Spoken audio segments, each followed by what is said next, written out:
PK in the universe, and I am back again with another video. And today I'm here to talk about my entire Evercade collection in 2023.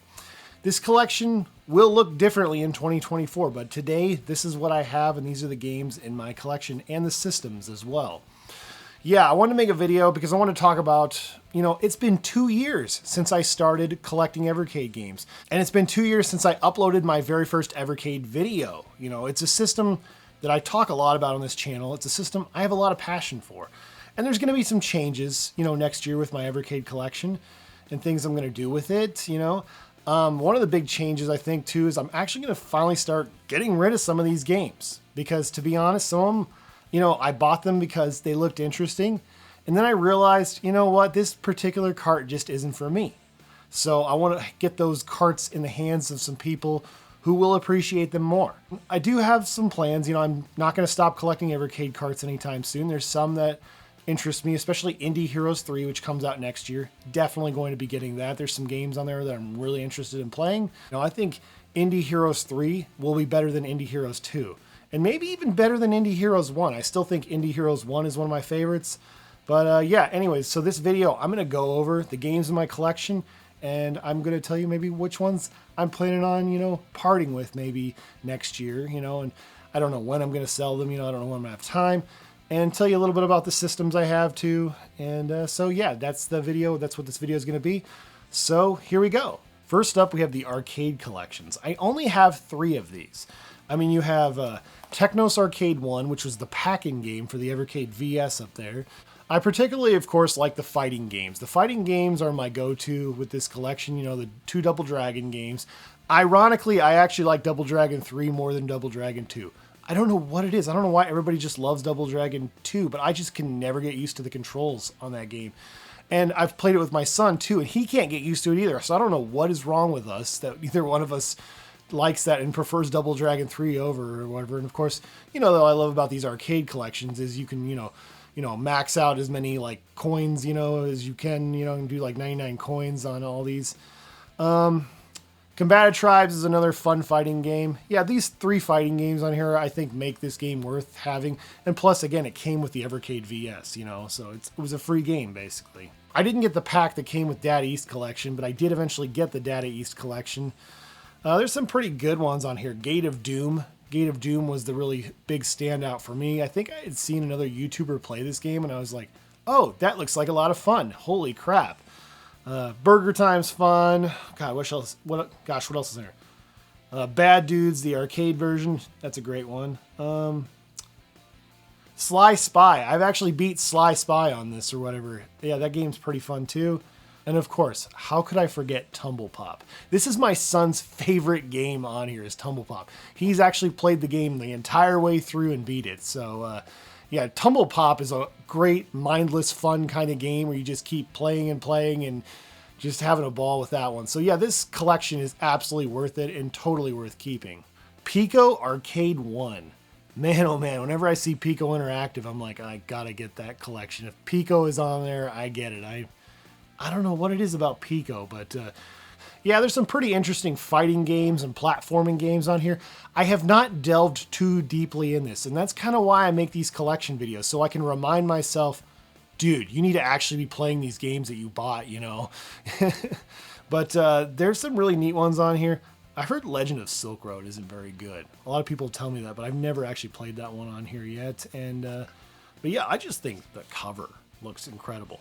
Yes, I buy Evercade games to play them, but sometimes that cover, is enough for me to go buy it because I'm like, that looks interesting. I'm going to check that out. So I know they say don't judge a book by its cover, but I don't know what it is. I'm a sucker for that sort of thing. And, and cool names of games on there. So yeah, that's what I love about Evercade. It's all about discovery. It's like, I understand I could get an emulation device and put, 10,000 games on it, but how would I even decide what to pick? That's what I love about Evercade, the whole discoverability and affordability. These games are $20 a piece, especially if you pre-order them. That's the key right there, is to pre-order them.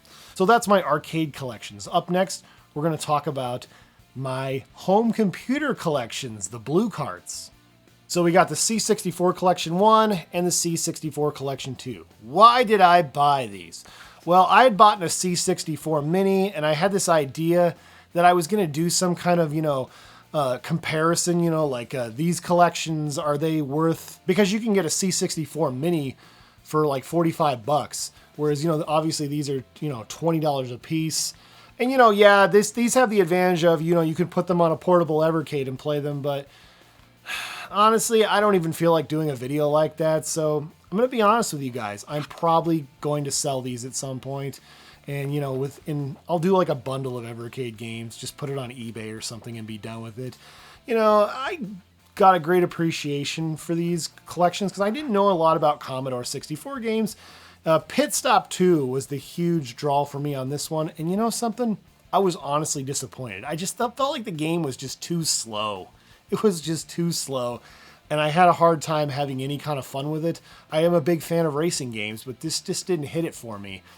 There's some other good games on here too. Sword of Fargo, that was kind of interesting. I'm trying to think what else is on there. And the first one, yeah, these games just didn't do it for me. I'm sorry. I know a lot of people are huge fans of the Commodore 64, but I didn't grow up with it, so it's really hard for me to appreciate. And you know something? I know other people who feel the same way across the pond about Intellivision games. I didn't grow up with Intellivision, but there's certain specific Intellivision games that I just really absolutely adore because of the simplicity of it. I started playing like the Intellivision Lives collection on PS2 years ago. So I was really excited to get the Intellivision collection, but I'm getting ahead of myself. Well, I don't want to talk about that right now. But yeah, these two, unfortunately, I'm probably going to put on the for sale bin. They're just going to be cycled out of my collection. So unfortunate, but I'm glad I bought them and tried them out to see what they were all about. But at the end of the day, I have my C64 Mini if I really have a hankering to play C64 games. So it is what it is. Up next, the Deline Software Collection. I did try playing Another World, and man, I don't know what it is about Another World, but I could not get into that one. I just couldn't even get very far in it. It's one of those, I feel like I need to look at a player's guide or some online forums or watch some Let's Plays of it or something, because I just don't understand how to play this game. Didn't grow up with it. Still haven't tried Flashback yet. I would imagine it's more of the same. I don't know too much about the other two games. Yeah, I don't know too much about the other two games on here, but I do want to still check this out. So I'm going to keep it in my collection for now until I've really explored these games. And then if I don't like it, I'll just, it'll join the other home computer games, unfortunately. Hate to be a total buzzkill about the home computer collection, but yeah, I just wasn't feeling these for the most part, but yeah, it is what it is. So yeah, those are the home computer collection games in my collection. Up next, we got Full Void Special Edition. I did an entire unboxing of this. You don't really need to see me repeat what I've already said. If you're really super interested in my unboxing, go check out that unboxing video and check out some of my previous videos. I've talked about this game quite a little bit. I've had a lot of fun what I've played of it so far. Still need to beat it. I know it's a pretty short game, but yeah, having a blast with this game. Can't say enough about Full Void, and of course I had to have the special edition. I wasn't planning on getting it, but Video Games Plus in Canada was taking pre-orders for it, so yeah, I had to get this. I was like, you know what? Why not? Why deny it? Just take a gamble, take a chance. And you know what? I absolutely adore this game, and it was totally worth getting the special edition. I feel like if I'd gotten the regular edition and started playing it, I would have been like, oh man, why didn't I get that special edition? So yeah, totally worth it to me. Up next, my Atari games. Yes, Atari. So the story of how I got this came in like a lot. I bought a lot of 3 Evercade games on eBay, I want to say it was. And yeah, so that's how I got this. I don't know why I have this. There's some games on here maybe I don't have, but it's nice to be able to play Atari games on the go, and it was super cheap and affordable. I think I bought that lot for like $41. There were 3 Evercade sealed games, for $41 or something like that. It was super cheap. So that's why I ended up getting this. I used to I had this idea I was going to get the second one so I could unlock Dark Chambers, the 7800 version. But I never did, and I actually own Dark Chambers, the 7800 version, on a number of different systems, so it just seems pointless, so I'm not going to get the second one. I will keep this one, though. It's cool. My Atari Links collections. Yes, there's a lot of really good games on here. It's been a while since I played these. Checkered Flag. Oh yeah, I remember that one. Chips Challenge. Pretty fun. Gosh, what else is on here? I'm trying to think. Sorry, I'm just looking here because it's been a while since I've played these collections. Scrapyard Dog. Yeah, I remember Scrapyard Dog. That was a fun one too. My wife bought these for me. When my wife buys me video games, you know, it's kind of like, yeah, I guess I can't sell those. And it's a little bit sentimental, yeah, sure, but I really do enjoy these, you know, and it's hard to find these games anywhere else, honestly. Even on that Atari 50 collection, because a lot of these are Songbird games. So yeah, I personally feel like these are definitely worth holding on to. Up next, the Namco collections. If you have a handheld Evercade of any kind or a Super Pocket, you need these collections in your collection, without a doubt. Mappy is literally one of my favorite games of all time, so of course I have to keep this one. Splatterhouse 2 and 3, forget about it. You gotta have those in your collection without question. Dig Dug 2. Dig Dug 1's on here. If you like shmups, there's a bunch of good shmups on both these collections, if I'm not mistaken. Maybe this one doesn't have show. Oh, yes, this one's got a couple here. Battle Cars is also on here. That game is an absolute blast. There's some good games on these collections for sure. They go for a little more because they're out of print, but yeah, I think I got these, yeah, probably for pretty close to retail. Oh, I forgot. This one actually came with my handheld Evercade, my white handheld Evercade, which I'm letting my buddy Super Nintendo borrow, and he's going to bring that back to me actually next week. Up next, we got Mega Cat 1 and 2. Mega Cat 1 and 2. There's a lot of debate about what's the better Mega Cat collection. A lot of people say Mega Cat 1 because it's got Tanzer on it. Oh man, it's got what else?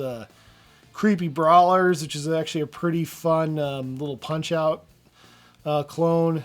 Little Medusa, I've heard good things about. I think Coffee Crisis is so overrated. I'm sorry, but that game is really hard to play. The hit detection is terrible on that game. Old Towers was a lot of fun, if I recall. I had so much problems with Mega Cat 2, but it does work now and works properly. I made a video about how it didn't work, then all of a sudden it worked because I cleaned the contacts, which is one of the stupidest things ever. But Ronnie's Tale was the big draw for me on this one. I think I've said that before. And now, of course, it's the updated version because the original version had like 4 levels on it, and I think they added like 44 levels, something like that. I haven't gotten all the way through it. It's actually a really challenging game, but definitely if you like indie devs, it's probably worth getting these collections as an Evercade owner. So up next, we got the Interplay Collection and the DAT East Collection. This came with that Atari 1 collection I had gotten. Yeah, I had gotten these 3 sealed games for like $40-some on eBay. What can I say? What is good on these collections? Let's take a look. It's been a while since I've looked at either one of them. Fighter's History, kind of unique. Joe and Mac 2. Oh, you can't go wrong with that one. Classic Burger Time. It's like the NES version. Same with Bad Dudes. This is an okay collection. It's an okay collection. Not too bad. What do we got on here? Oh, we got Clay Fighter, Earthworm Jim, Incantation. That's sort of a rare, expensive game, if I'm not mistaken. I don't know a ton about it. This is one of those games, I think I might get rid of it at some point, but I haven't felt like that I've played enough of the games on here to make a solid decision, so I'm going to keep it for now. Up next, we got the Pico Interactive Trilogy. That's right, Pico Interactive 1, 2, and 3. Man, oh man. Pico Interactive 1 is definitely one of the very best Evercade cartridges, without a doubt. There's just too many good games on here. Why did they put 20 games on here? And there are definitely, like, half the games are pretty good, actually. You know, Top Racer, obviously. Dragon View is kind of one of those games that's kind of polarizing. Some people like it, some people don't. It was kind of one of those early RPGs. Brave Battle Saga is an RPG that we didn't get here in the States. A lot of people like Eight Eyes and Nightshade. My son absolutely loves Radical Rex.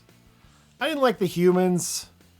Dork and Yimp, I didn't care for that game. Magic Girl, I don't remember playing that one. Water Margin, that's one I played with my son. That's a really awesome beat 'em up.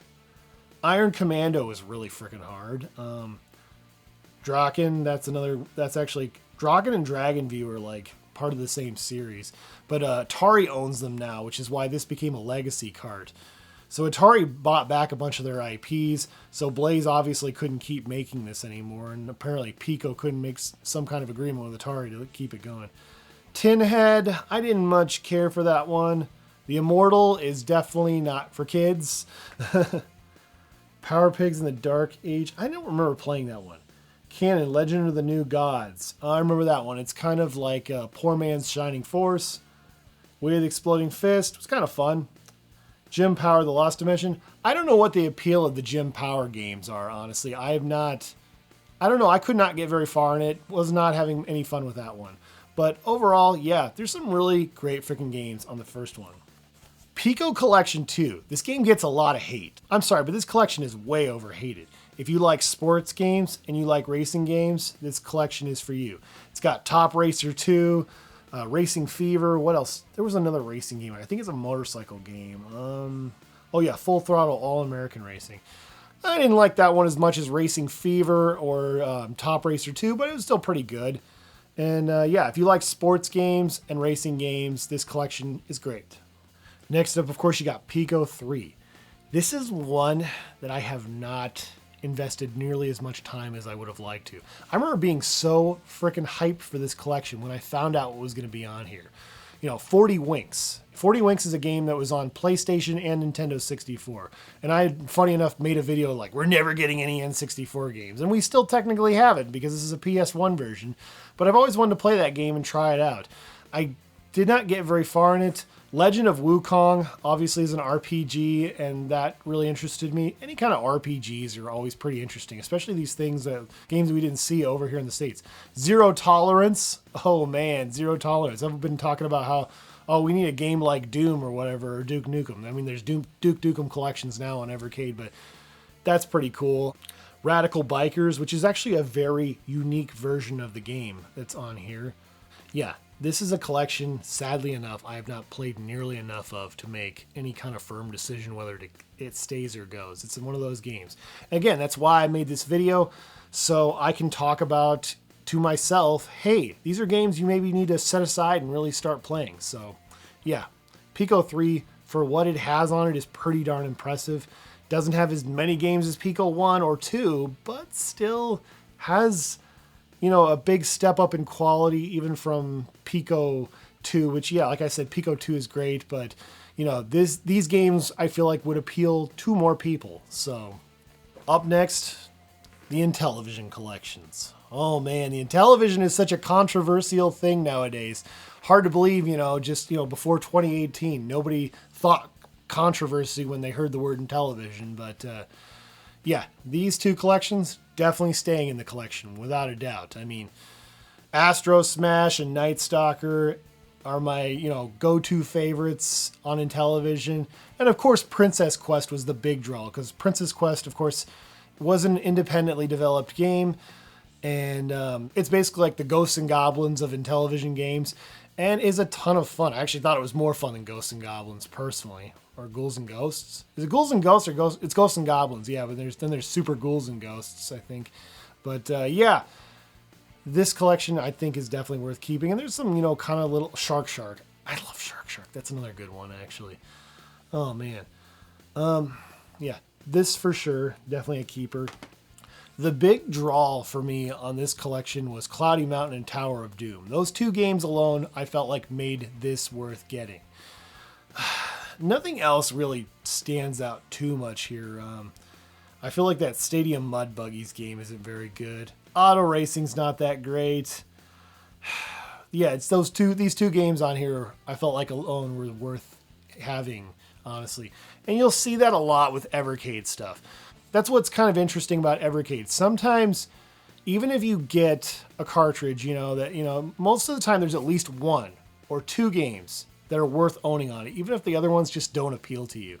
You know, everybody has their own personal tastes, and that's one thing I've always enjoyed about Evercade, is the fact that there's usually a variety of games. It's never just one single genre that only one kind of person would enjoy. So, up next is the Jico Collection. I have a lot of nostalgia for Bases Loaded, so that's kind of what really appealed to me with this, because I had sold off my Bases Loaded collection. I used to have all 4 Bases Loaded games on NES, and I sold them off. I really wish I hadn't done that, but I was like, you know what? That might make it worth playing. But you know something? There's other games on here that have also really surprised me, like City Connection. I hadn't played that one in a really long time, and it actually was more fun than I remember. Rival Turf. I explained in a video recently that the Rival Turf had been swapped out with the Japanese version, I guess. And that's actually, I think, might be a hot take, but I think it's a really good beat 'em up, actually, and one of the better ones on Evercade. Oh, you can't say that. That's controversial. Everybody hates that game. I don't know if people do. People really hate that game? I don't know. I've heard some people, talk a lot of trash about it, but I had a lot of fun with it. Ignition Factor is a game somebody brought up to me the other day. Yeah, Ignition Factor. That's a game I heard about pretty recently, and it's like a firefighter game, I guess. And I didn't even realize that was on here. I need to go check that out. I actually just pretty recently got this. I did not get this very long ago. It's not like I've been sitting on this one for years. I actually got this year. So, yeah, there's a lot of games I still need to check out and explore. It's like when you're a busy adult, there's only so many games and so little time. But that's one I would definitely want to check out. Up next, the Sydney Hunter Collection. I love to talk about on this channel how important it is to support independent developers. And this is a nice little variety of games. And these games are very challenging, very challenging. I did play all 3 Sydney Hunter games on here. And you know what game really surprised me? Was the Intellivision version. Weirdly enough, I feel like I got farther in the Intellivision version than I did the Master System version. And I don't remember what the other one was. But I did not like Jester. I didn't care for Jester. But yeah, overall, there's only 4 games on here. But yeah, I felt like, there was enough fun here that I felt like this game's worth keeping. Up next is the Bitmap Bros collection. I'm sorry, folks, but this is going to have to join the C64 1 and 2 collection. The only game on here that I was just really interested in was the Chaos Engine, which was a lot of fun of what I played of it, but I just could never get very far in it, and I got bored of it, honestly. Again, there's only 5 games on here. If you really love speedball games, this is your go-to game right here. And there is a Master System game on here. I think the first speedball game is a Master System game. So if you love Master System, this one has it on here. But I'm sorry, I just couldn't get into this one. Just wasn't having it. It's not. These games aren't bad. They're just not my particular style. We all have our own personal tastes. So. Yeah, I feel like this one is going to go into the going on eBay sale in the future. Don't know when I'm going to have time to sell things, but I will at some point. Up next, we got the Renovation Collection. What an incredible value. Renovation games do not go for cheap, honestly. I see some of these games at my local half-price books that are going for ridiculous amounts of money on Sega Genesis. I'm like, holy crap, So, yeah, there's some pretty good ones on here. I've heard Beast Wrestlers like one of the greatest games of all time. I'm just kidding. Oh, my gosh. Oh, man, a lot of people really hate that one. They say it's one of the worst games on Evercade. Dino Land is a really fun pinball game. El Viento, pretty good, fun side-scrolling platforming. Final Zone, pretty fun. That's another good one. Traja and Exile are 2 RPGs that I've heard really mixed things about both those games. I have not really delved too deeply into those, but I would like to at some point. Valis 1 and Valis 3, obviously really good games, and big obviously look who's on the cover, obviously, good games. There's a lot of really good games on this one. Definitely worth checking out. Next, the Sunsoft Collection.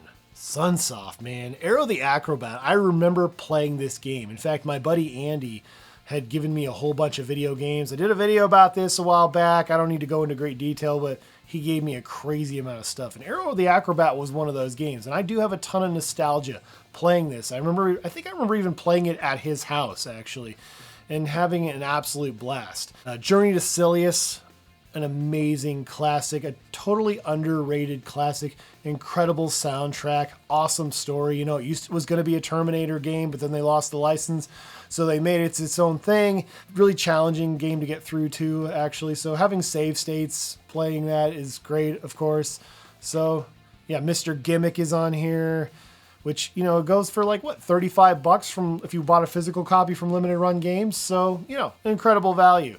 There's games that are, a lot of these games are NES hard or Super NES hard, but, you know, still worth getting.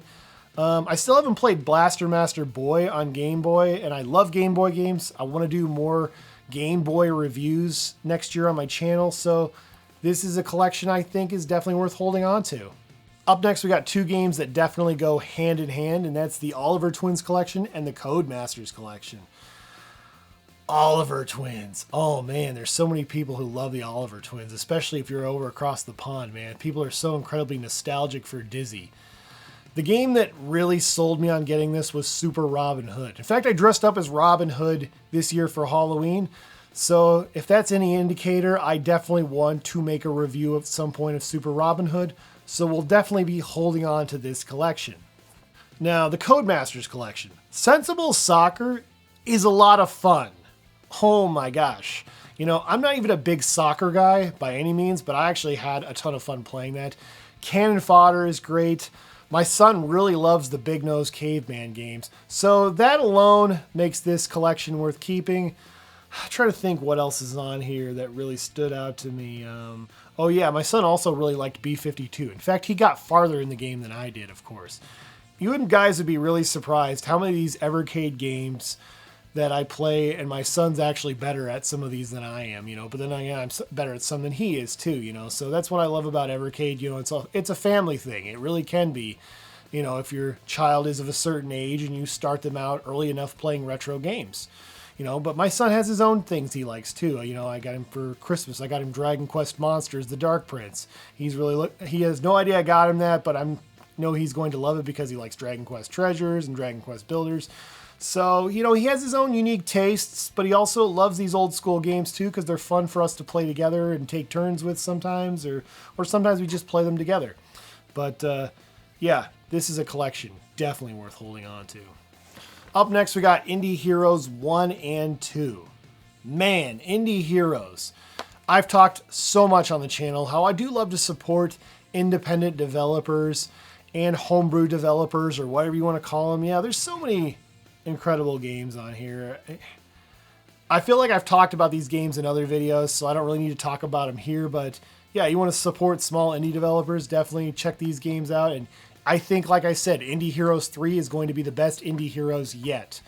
I can't even imagine how they're going to top this Indie Heroes with the next Indie Heroes 4, honestly. You know, there's just so many awesome, you know, games from that classic that, you know, these games feel like they could have been on these systems back in the day. You know, they're just, you know, and then some of these games are also available on other platforms, so don't hesitate to check them out or look at itch.io. Some of these games are on there too. But, you know, it's just great that they're all in a cartridge.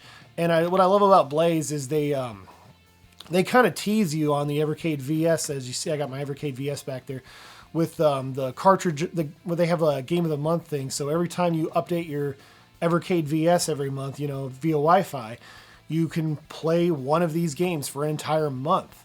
And that, you know, I wish they would do a demo thing, honestly, instead of having the full game, because I could see somebody just spoiling a game for themselves, be like, oh man, I just beat this game. Why do I even need to buy that collection? I wish they would do that, but I do think, you know, it's pretty neat to have a Game of the Month, and it's not every single game, because, well, you know, like this collection has 12 games on it. This collection has 14 games on it, obviously. So you don't actually see every single Game of the Month on there, because I think the Game of the Month typically starts in like April or something.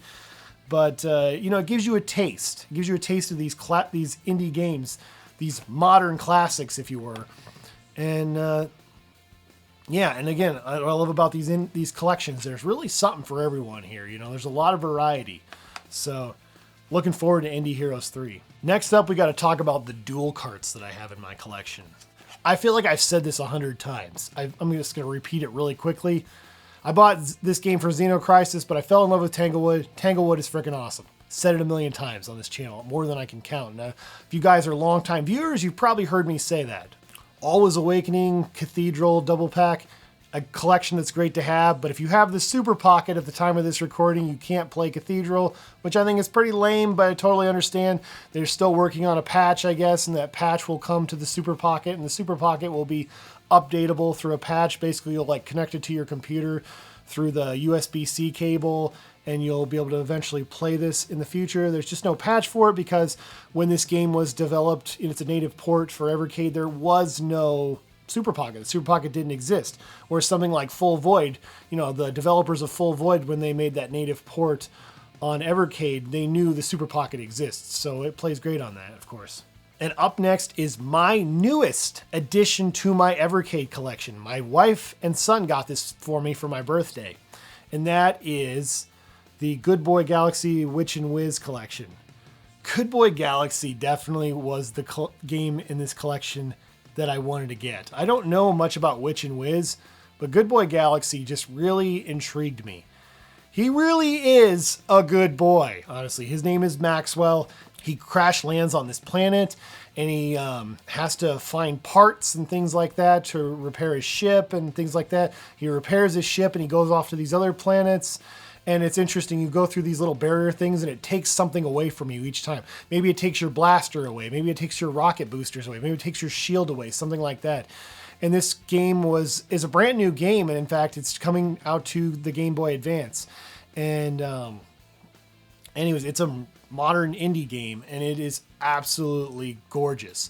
This reminds me so much of like a Metroid Fusion or Zero Mission. It feels like, it's a Metroidvania type game, honestly, and it is absolutely fantastic. This might be the game I do a review on next year. Might be one of the first games I do a review for 2024. Sorry, I'm pointing at the wrong thing here. Right here, yeah.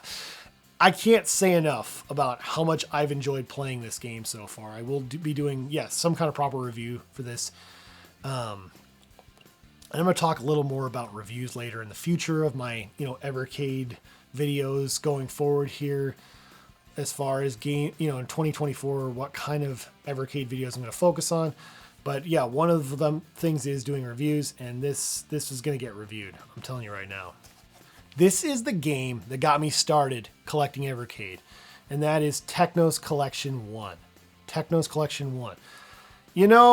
If I have to truly be honest, you can get all these games other places now. Absolutely. There was a time you couldn't actually buy Super Double Dragon physically anywhere, or Return to Double Dragon or whatever it's called. But I think it is available on a Switch cart now. I think you can get it on like Play Asia or somewhere if you can't get it in the States, or you used to be able to. So yeah, this is a game that was released physically. So I feel like, should the average Evercade owner who's just getting into Evercade collecting go buy this? Heck no, absolutely not. I think somebody told me recently that one of these actually went for like $200 on eBay. I'm never giving this up because, again, it has games I wanted to play, plain and simple, and it was super cheap. So, of course, I'm not getting rid of this by any stretch of the imagination, And I'm a big fan of River City Ransom. That's my favorite. That was the big draw for me, is like, it's got River City Ransom on it. Why not get it? $20. Cheaper way of playing it than playing on I have a boxed copy of River City Ransom on NES, so maybe better to play this version, and save my other one, so those are my Evercade games, all 34 cartridges. I hope you guys have enjoyed me talking about those. Now I want to talk about the consoles I have real quick, and then I want to talk about the future of me making Evercade content on this channel.